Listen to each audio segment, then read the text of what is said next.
তাদেরকে বেধড়ক পেটানো হচ্ছে। তারা যারা পেটাচ্ছে তাদেরকে বাপ ডাকতেও ছাড়ছে না, এরকম অবস্থা। এবং বেশ কয়েকজনকে ধরে তাদের সাক্ষাৎকার নেওয়া হয়েছে, এমন ভিডিও চিত্রও দেখেছি। তারা বলার চেষ্টা করেছে তারা ভুল করে এসেছে, মিথ্যা প্রলোভনে এসেছে, তাদেরকে যেন ক্ষমা করে দেয়া হয়। গাজীপুরের বোর্ড আবারও মবের সৃষ্টি হলো। এবার প্রাণহানির ঘটনা ঘটল বলে জানা যাচ্ছে। গতকালকে হাতিয়ার পর এবার আজ গভীর রাতে গাজীপুর এবং ময়মনসিংহে বড় ঘটনা ঘটেছে। বিশেষ করে গাজীপুরে প্রাণহানির ঘটনা ঘটেছে এমন খবর শোনা যাচ্ছে। এরকম খবরের মাঝেই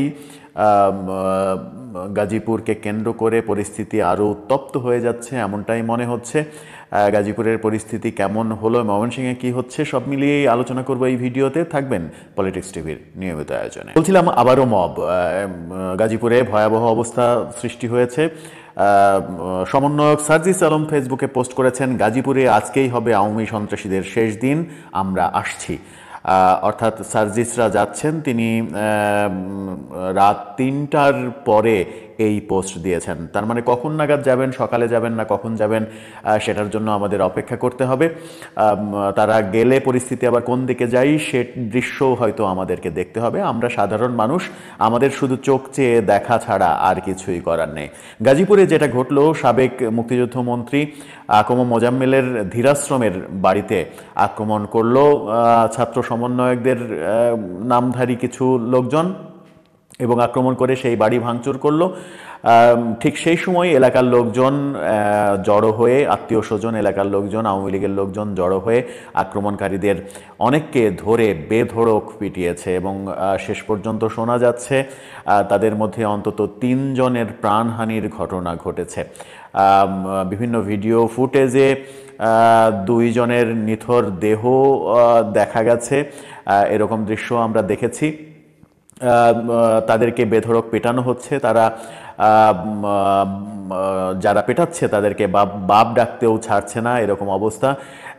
এবং বেশ কয়েকজনকে ধরে তাদের সাক্ষাৎকার নেওয়া হয়েছে, এমন ভিডিও চিত্রও দেখেছি। তারা বলার চেষ্টা করেছে তারা ভুল করে এসেছে, মিথ্যা প্রলোভনে এসেছে, তাদেরকে যেন ক্ষমা করে দেয়া হয়। গাজীপুরের বোর্ড বাজার থেকে একজন সুঠামদেহী তরুণ গিয়েছিলেন, যিনি ধরা খেয়েছেন। তাকে রক্তাক্ত অবস্থায় তার কণ্ঠ থেকে শুনতে পেলাম তিনি স্বীকার করছেন যে তিনি ভুল করে এসেছেন, তাকে ভুল বুঝিয়ে আনা হয়েছে। এবং সমন্বয়ক শাহাদাতের নাম তিনি বলেছেন। শাহাদাত নামের একজন সমন্বয়ক, গাজীপুরের সমন্বয়ক, তিনি তাদেরকে আকম মোজাম্মেলের বাড়িতে পিকনিক হবে, পিকনিক খেতে যাব সবাই, এমনটা বলে তাদেরকে নিয়ে এসেছেন এবং নিয়ে এসে আক্রমণ সাজিয়েছেন, এমন কথা তার মুখ থেকে শোনা গেছে। গাজীপুরে সদর হাসপাতালে অন্তত 15 থেকে 20 জনকে ভর্তি করা হয়েছে।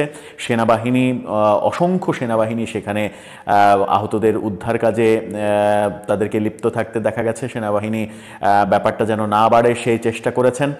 সেনাবাহিনীর পরবর্তী পদক্ষেপ কি হবে সেটা আমরা দেখব।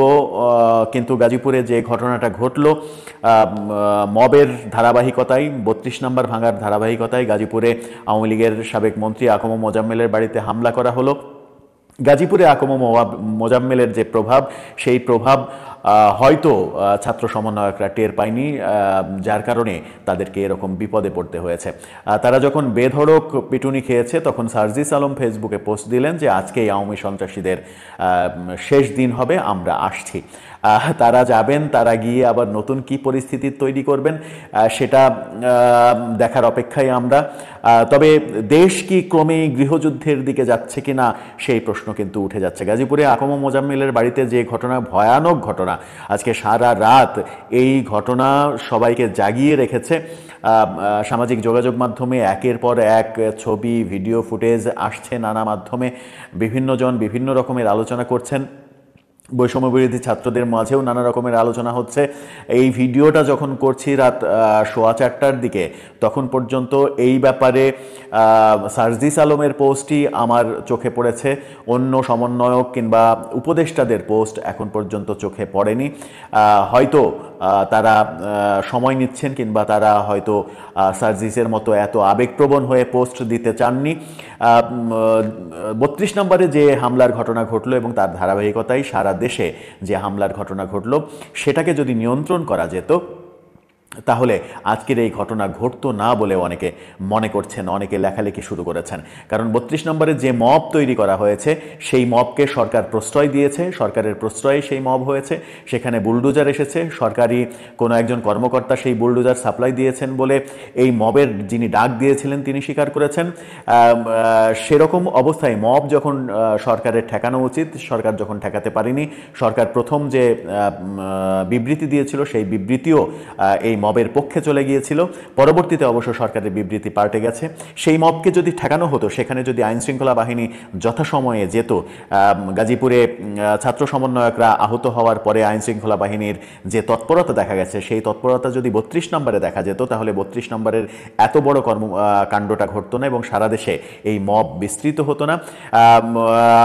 আওয়ামী লীগ যে এখন প্রতিহত করা শুরু করেছে এটা যদি কন্টিনিউ হতে থাকে বাংলাদেশে, সারা বাংলাদেশে হতে থাকে, আমরা গতকালকে হাতিয়ায় দেখেছি, আজকে গাজীপুরে দেখলাম, গাজীপুরে আরেকটা ঘটনা ঘটেছে।